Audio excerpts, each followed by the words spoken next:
Nutrition in ആനിമൽസിനെ പറ്റിയിട്ട് നല്ല detail ആയിട്ട് നമ്മുടെ ചാപ്റ്ററിൽ പഠിക്കുന്നുണ്ട്. അപ്പം നമുക്കറിയാം ന്യൂട്രീഷൻ എന്ന് പറഞ്ഞാൽ നമ്മുടെ ബോഡിയിലേക്ക് എങ്ങനെ ന്യൂട്രിയൻസിനെ നമ്മൾ അബ്സോർബ് ചെയ്യുന്നു എന്ന മെത്തേഡിനനുസരിച്ചാണ് അല്ലേ.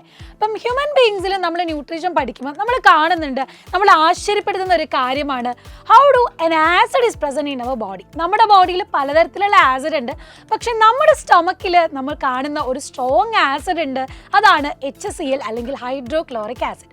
അപ്പം നമ്മൾ ആലോചിക്കും എന്തിനാണ് നമ്മുടെ ബോഡീൻ്റെ ഉള്ളിൽ ഈ ഒരു ആസിഡിൻ്റെ കാര്യം, എന്താണ് ആസിഡിൻ്റെ മെയിൻ റോൾ എന്നുള്ളത് അല്ലേ. അപ്പം നമ്മുടെ ബോഡിയിൽ ഡൈജഷനെ ഹെൽപ്പ് ചെയ്യാൻ വേണ്ടിയിട്ടാണ് നമ്മുടെ സ്റ്റൊമക്കിൽ ഈ ഒരു സ്പെസിഫിക് ആസിഡ് നമുക്ക് കാണാൻ കഴിയുന്നത്.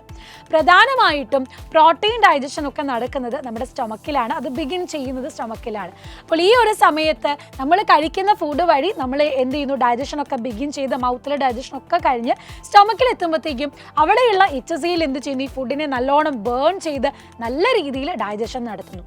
രണ്ടാമത്തെ കാര്യം എന്ന് പറയുന്നത് ഈ ഒരു സ്ട്രോങ് ആസിഡ് നമ്മൾ ഫുഡ് വഴി എന്തെങ്കിലും മൈക്രോ ഓർഗാനിസംസ് ബാക്ടീരിയ ഒക്കെ നമ്മുടെ ഫുഡ് വഴി നമ്മുടെ ബോഡിയിൽ എത്തിയിട്ടുണ്ടെങ്കിൽ അതിനെ നശിപ്പിക്കാനും കൂടിയാണ് ഈ ഒരു സ്ട്രോങ് ആസിഡ് നമ്മുടെ ഈ ഒരു സ്റ്റൊമക്കിൽ കാണപ്പെടുന്നത്. അപ്പം നമ്മൾ ആലോചിക്കും നമ്മുടെ വയറ്റിൽ ഇത്രയും സ്ട്രോങ് ആസിഡ് ഉണ്ടായിട്ട് നമുക്കൊന്നും പറ്റുന്നില്ലല്ലോ എന്ന്. അതായത് നമ്മുടെ സ്റ്റൊമക്കിൻ്റെ വോൾ എന്ന് പറയുന്നത് മ്യൂക്കസ് ആയിട്ടുള്ള സെല്ലുകൾ കൊണ്ട് പ്രൊട്ടക്റ്റഡ് ആണ്. അപ്പോൾ ഈ മ്യൂസിലേജ്, ശ്ലേഷ്മം എന്ന് നമ്മൾ പറയുന്നത് മ്യൂസിലേജ് വെച്ച് കവർ ചെയ്ത് പ്രൊട്ടക്റ്റഡ് ആയതുകൊണ്ട് തന്നെ ആസിഡ് നമ്മുടെ സ്റ്റൊമക്കിനെ ഒരു തരത്തിലും ദോഷകരമായി ബാധിക്കുന്നില്ല. അപ്പം ഇതിൻ്റെ റീസണും ഫംഗ്ഷനും നിങ്ങൾ പഠിച്ചു വെക്കുക. അപ്പോൾ ഇമ്പോർട്ടൻ്റ് ആണ്, ഡോണ്ട് മിസ് ഇറ്റ്.